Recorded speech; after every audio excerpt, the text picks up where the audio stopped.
Assalamualaikum warahmatullahi wabarakatuh. Nama saya Egi Nazmi Muktafi dari kelas 10 RPL, ingin mempresentasikan tentang cloud computing.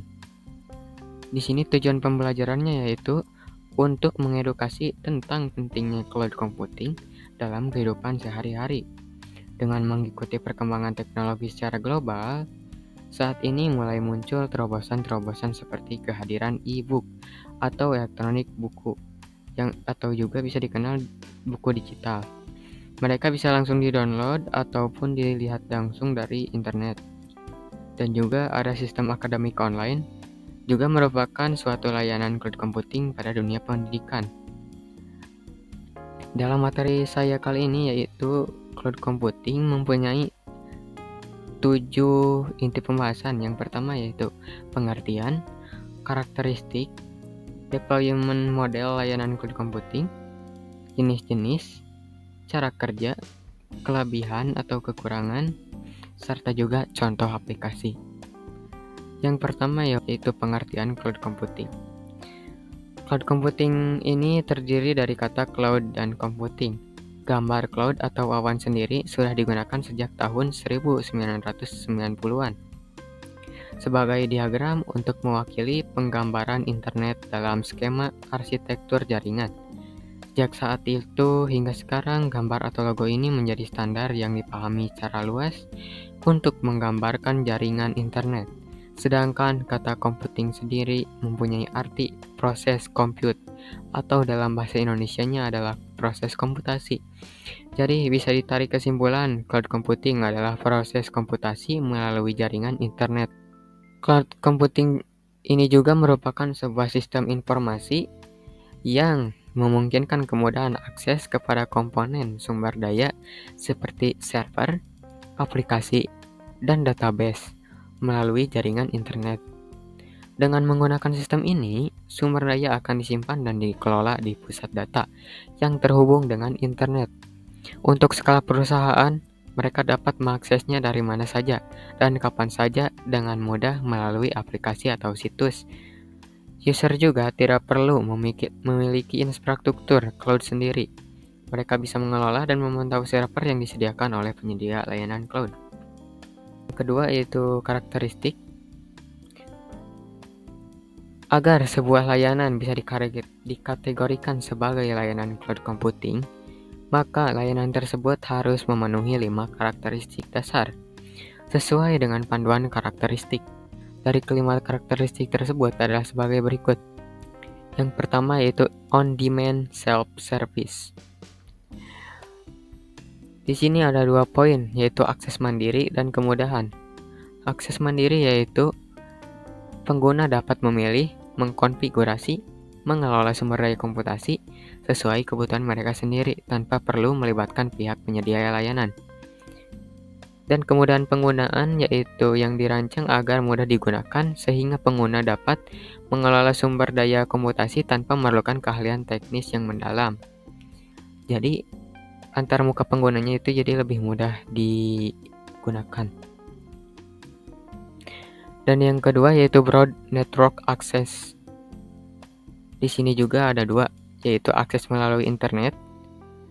Cloud computing ini bisa diakses melalui internet, memungkinkan pengguna terhubung dari lokasi manapun dengan koneksi internet.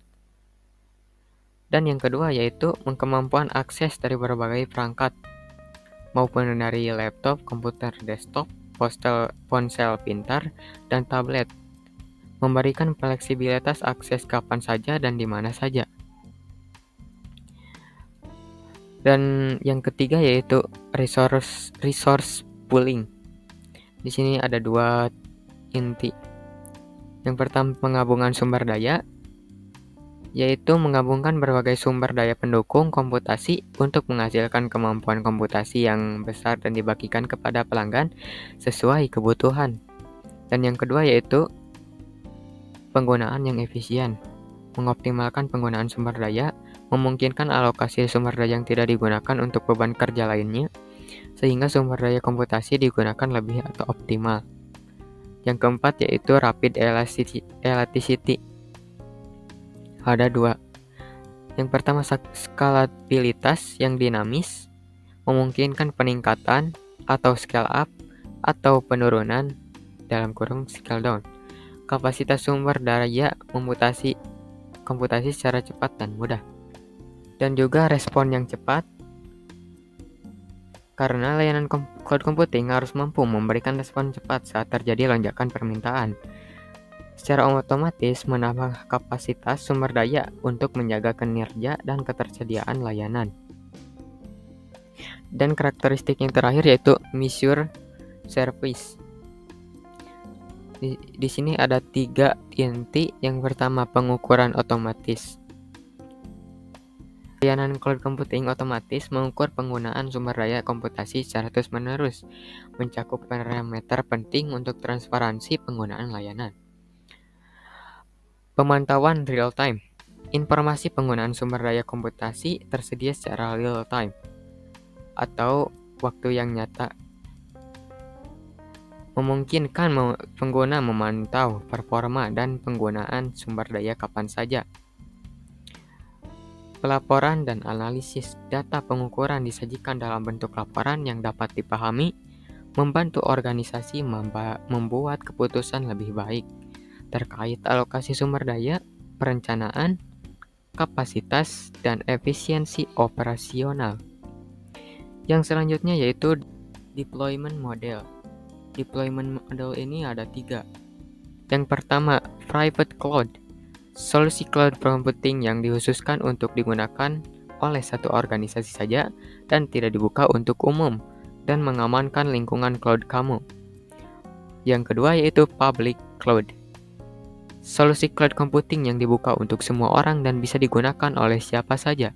Meskipun begitu, sumber daya penting seperti server dan jaringan dikelola oleh penyedia layanan cloud. Hybrid cloud. Hybrid cloud gabungan dari private dan public cloud. Aplikasi yang memerlukan perlindungan khusus disimpan di dalam jaringan organisasi melalui private cloud, sementara layanan lain dapat dibagi dengan masyarakat umum melalui public cloud. Selanjutnya yaitu jenis-jenis. Jenis-jenis ada 3 tipe. Yang pertama yaitu software as a service atau bisa disebut juga SaaS, melibatkan suatu lisensi aplikasi perangkat lunak kepada penggunanya. Lisensi ini biasanya diberikan melalui metode pay as you go atau on demand. Tipe seperti ini bisa ditemukan di Microsoft Office 365. Infrastruktur as a service IaaS melibatkan metode untuk mengirimkan suatu file dari sistem operasi ke server dan penyimpanan melalui konektivitas berbasis IP sebagai bagian dari layanan on-demand. Klien jadi tidak perlu membeli perangkat lunak atau server. Contoh populer dari tipe ini adalah Public Cloud dari Indonesia Cloud dan Microsoft Azure. Dan yang ketiga adalah Platform as a Service, PaaS, disebut sebagai yang paling kompleks. PaaS hampir mirip dengan SaaS, tapi perbedaan paling besarnya adalah alih-alih mengirim suatu perangkat lunak via online, PaaS sebenarnya adalah platform untuk membuat perangkat lunak yang dikirimkan melalui internet. Contoh dari PaaS seperti Salesforce.com dan Heroku. Kemudian cara kerjanya. Dalam penggunaannya, cloud computing sangat sederhana. Bekerja melalui teknologi internet, informasi dan program yang diperlukan oleh pengguna atau perusahaan diunggah ke server cloud melalui jaringan internet. Lokasi server cloud ini berada di pusat data dan telah dijaga keamanannya dengan metode seperti enkripsi atau penggunaan firewall. Setelah data diolah dan diunggah ke server cloud, informasi tersebut dikelola dengan menggunakan sumber daya komputasi yang ada di dalam sistem cloud. Data yang sudah diolah ini dapat diakses oleh pengguna melalui perangkat terhubung dengan internet. Setelah itu, hasil dari pemrosesan akan dikirimkan kembali kepada pengguna agar mereka dapat mengaksesnya. Selanjutnya, materi kelebihan atau kekurangan. Kelebihannya yaitu mempermudah backup dan recovery data, mudah diakses, biaya perawatan murah, skema pembayaran pay per use, dan yang terakhir kapasitas penyimpanan tak terbatas. Kekurangannya yaitu konektivitas internet. Cloud computing sangat bergantung pada internet. Tanpa sinyal internet, akses data terganggu. Yang kedua yaitu vendor lock-in. Vendor di sini yaitu penyedia layanan cloud computing ini. Ketergantungan pada vendor tertentu dapat menyulitkan perpindahan ke vendor lain karena peraturan atau ketentuan yang berbeda. Ada yang sangat diperketat ataupun ada yang kurang diperketat ke peraturannya. Maka dari itu sangat sulit untuk melakukan perpindahan. Dan yang ketiga yaitu akses kontrol terbatas.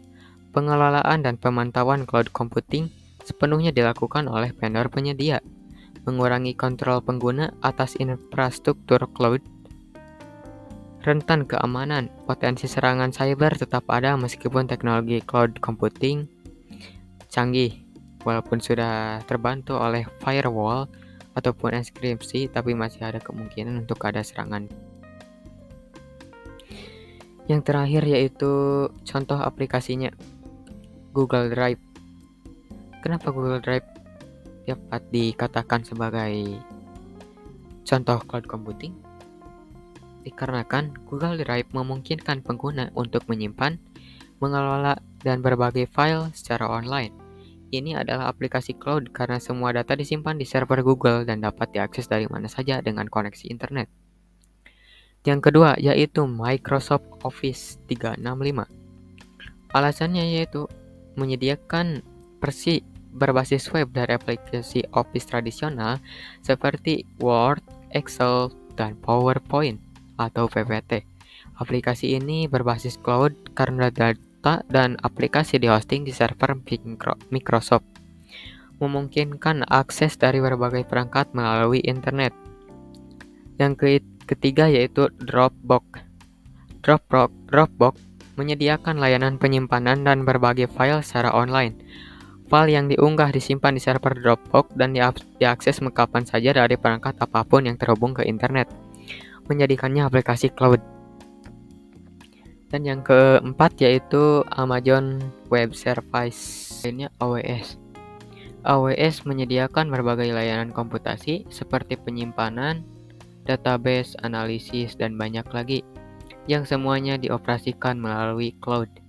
Pengguna dapat mengakses dan mengelola layanan ini melalui internet, sehingga AWS adalah contoh utama aplikasi cloud. Selanjutnya yang kelima adalah Zoom. Zoom adalah layanan konferensi video yang memungkinkan pertemuan virtual, webinar, dan panggilan video. Karena pertemuan dan data pengguna dihosting di server Zoom dan diakses melalui internet, ini merupakan aplikasi cloud. Selanjutnya yang keenam adalah Spotify. Spotify adalah layanan streaming musik yang menyimpan jutaan lagu di server mereka. Nah, akan hal ini, maka Spotify termasuk ke dalam layanan cloud. Pengguna dapat mengakses dan mendengarkan musik secara online dari berbagai perangkat, menjadikannya aplikasi cloud. Dan yang terakhir yaitu Gmail. Gmail adalah layanan email yang dihosting oleh Google. Semua email dan data pengguna disimpan di server Google dan dapat diakses dari berbagai perangkat melalui internet.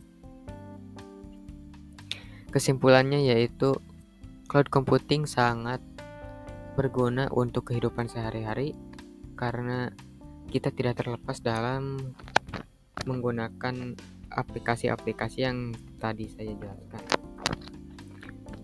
Kita sering menggunakan Gmail untuk mengirimkan email kepada orang lain ataupun mengakses Google Drive untuk menyimpan suatu video atau foto dan lain-lain. Maka dari itu sangat penting untuk mengetahui apa saja yang berhubungan dengan cloud. Terima kasih sudah mendengarkan.